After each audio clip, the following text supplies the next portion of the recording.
Today, let's take a look at vectors from an algebraic perspective.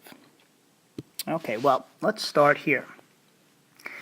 So again, we start at the tail and we end at the head, but these are 2 points on the xy axes. They have xy coordinates. So what if we were to call the tail x1, y1, and the head we can call x2, y2, just to differentiate. Well, when we're identifying this vector, this is how we do it. We take the difference of the x values, but you always start at the x from the head and you subtract the x from the tail. And then you do the same thing with the y's. It's going to be y2 minus y1, and that's the name of the new vector. Now, what does that do for us? Well, let's do an example and I'll show you. Okay, here's our example. Okay, so now this vector right here, let's see what we have. Let me write that down. We have our head, so the tail is A, and the tail is going to be 2, 3. And if we look at the B value has an x of 5 and a y of 7. Now, if you do what I just did, we're going to name vector AB. Okay. As such, it's going to be 5 minus 2, comma, 7 minus 3. So vector AB is equivalent to 3. Oh, I just realized what I did. That is minus 3, of course, not a comma. So 7 minus 3 gave us 4. Okay, it's the difference between the two. Great, 3, 4. What does that mean? Well, let's see. What happens when we plot 3, 4? Well, 3, 4, 3, 4 is right where that red dot is. So let's draw an arrowhead. And if I were to connect that to the origin, it's supposed to be a straight line, that's what happens. Vectors can be anywhere. Remember, we talked about that, and you can translate them anywhere. Well, if I were to take my vector AB here and I were to translate it starting back at the origin, that's what this labeling does for us. It tells us where the head is. This new name for any vector is as if you were translating it back to the origin, and that's where your head is going to be. Okay, and that's it. Okay, so so that's where the vector would be located in space. But what about the length of the magnitude, which is the length of the vector? Well, keep in mind that every vector has a horizontal component along the x-axis and a vertical component along the y-axis, which creates a right triangle. You can think of any vector as the hypotenuse. So how do we find the length? Well, you can use the distance formula or Pythagorean theorem. I think I've shown you that they're the same, one and the same. If this were the hypotenuse, well, the x-axis, right, that has a length of 3, and the y-axis, well, the y goes up to 4, so that has a length of 4. So Pythagorean theorem tells us that that's going to have a length of 5. How do I know that? Well, I'm just using my Pythagorean triple. I know that 3, 4, 5s are Pythagorean triples, but let me show you how it works out. So we have x squared plus y squared equals z squared. From here on in, well, actually all the time I use z as my hypotenuse because that's the next letter. Well, if our x is 3, I have 3 squared. If y is 4, I have 4 squared. And that gives us 25 equals z squared. Z equals plus or minus the square root of 25, but because we're only dealing with distance, and distance can't be negative, you're just left with positive 5.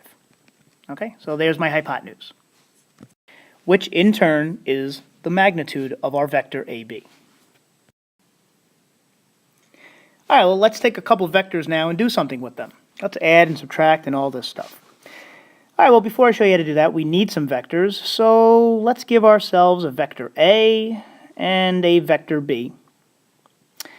We will refer to vector A as x1, y1. And you guessed it, how about x2, y2? Now we're going to do something down here with scalar multiplication, so I'm going to say that we're going to let it be letter k. K is a very common variable for a scalar. K will be our scalar multiple. It's a scalar multiple.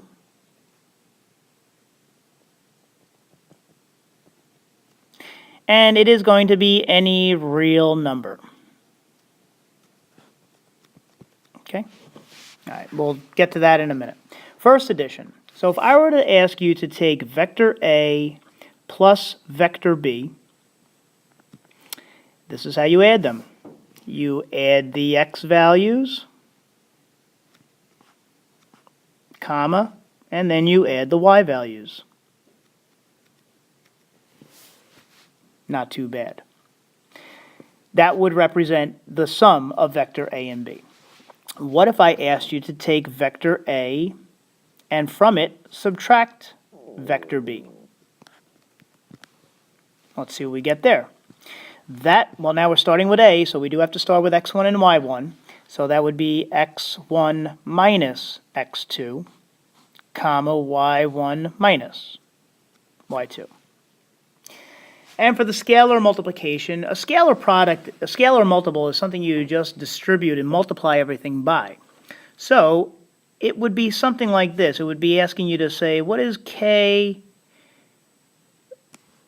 times A, or k times B? Well, let's just use k times A as our example. Well, that would look like this. K times, well, what is vector A? Vector A is x1, y1. So if you distribute, what do we get? We get k times x1, comma, k times y1. Let's do some examples.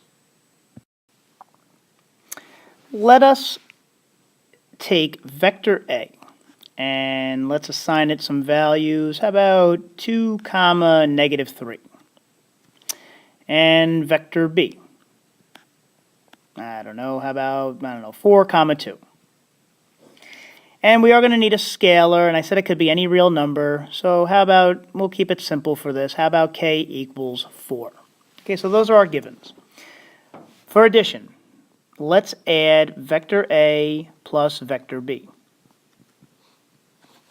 Well, we said we take the sum of the x's, so I'm going to add 2 plus 4. Those are the two x values. And I'm going to add the two y values, negative 3 plus 2. And we are going to get 6, comma, negative 1. That would be the sum vector between A and B. Okay, what if we were to subtract these two? Vector A minus vector B.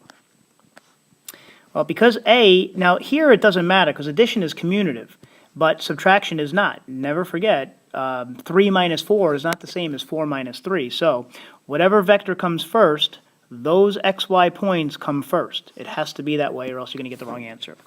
All right, so let's see. Vector A comes first. So it's going to be 2 minus a 4 and a negative 3 minus, I did it again. That should be a minus, there we go, negative 3 minus 2. Let's simplify. 2 minus 4 is negative 2. Negative 3 minus 2 is a negative 5. There is the difference between A and B. Scalar multiplication. Let's change it up this time and use vector B. What if we were to do k times vector B? That would look like, well, k is 4, and vector B is 4, comma 2. So if we distribute, you are going to get 16, comma 8. Pretty easy. Now for a unit vector. Well, a unit vector, why don't we start with the unit circle? This might make the most sense. All right, well, with the unit circle, you may remember that all the radii are 1. So if all the radii are 1, all of these are 1, which would make our xy points, blue. This one on the xy axis would have a value of 1, comma 0. This would have a value of 0, comma 1. And just to finish off these endpoints, this over here would be a negative 1 on the x and a 0 on the y, and this would be a 0 on the x and a negative 1 on the y. So those are your values around the unit circle on the quadrants, on the axes. All right, well, unit vectors, if you look at this picture over here, we associate the unit vector on the x-axis as I.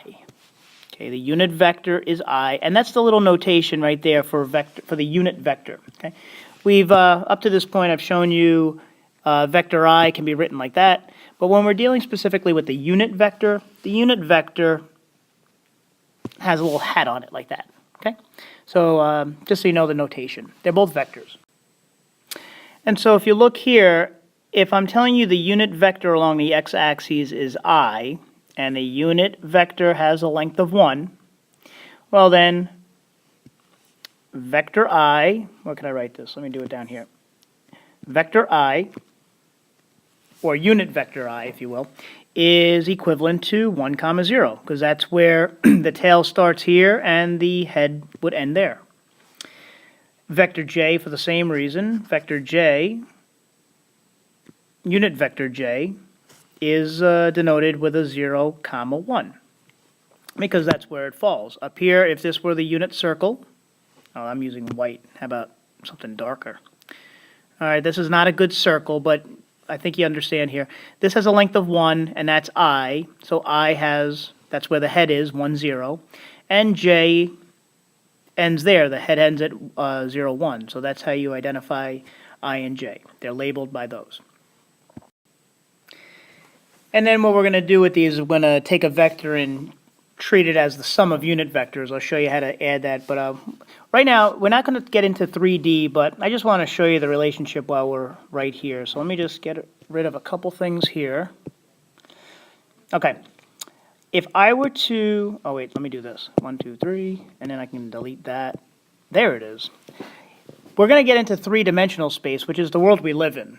And we are going to talk about a unit vector k. I just want to bring that to your attention here. Just as if you have something going out that direction or that direction, you could have things coming out towards you. Okay, so vector k will be the unit vector for the z-axis. We'll get to that shortly. Now that we have an idea of what a unit vector is, let's take a vector and write it as the sum of unit vectors. All right, well, this vector right here, we'll use this one as our example. And if we just used our normal labeling system, well, that's what we did. Let's see what we got. We got 3 on the x, and we got 2 on the y, so that would be 3, 2. Okay? But I want to express this as the sum of unit vectors. So here's how we do that.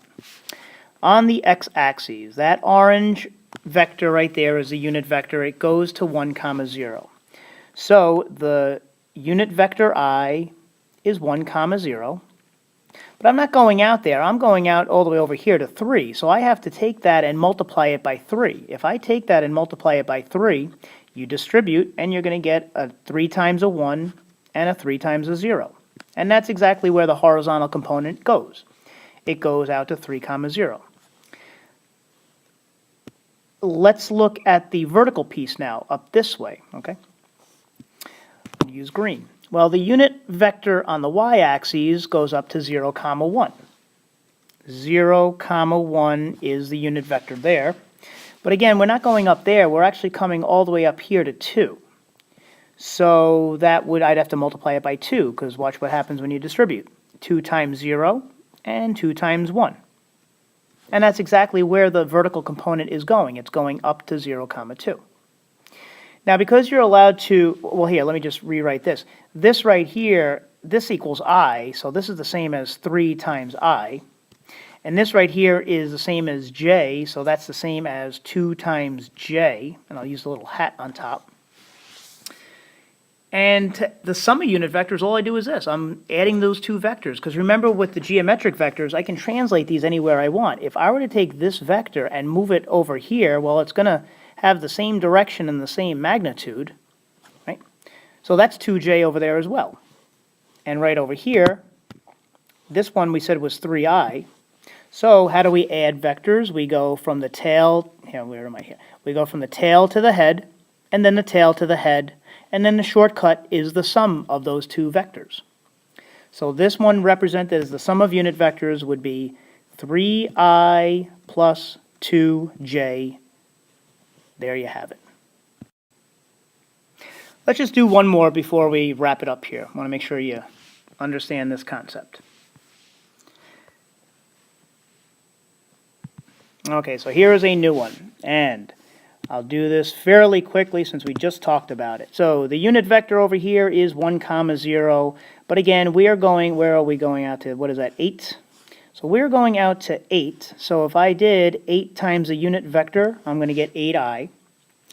And the unit vector over here goes up to the 1 right there. That would be j. But again, we're multiplying it. Where are we going? We're going up to y equals 10. So I would be multiplying it by 10. So that would be 10j. And I can translate this green vector over to here, which would then give me the sum of the unit vectors. I'm adding 8i plus 10j. I can write this one as 8i plus 10j. There you have it. Never forget the power of a video. If you missed anything or want to review it, you can. Pause, rewind, they are lovely. What are we doing tomorrow in class? My suggestion is you write this in your notes right now so you don't have to ask me. You could just open up your notebook and say, we are going to page 423. Here, I'll make it bigger for you so you can see. We are going to be doing page 423, those problems in class. See you then.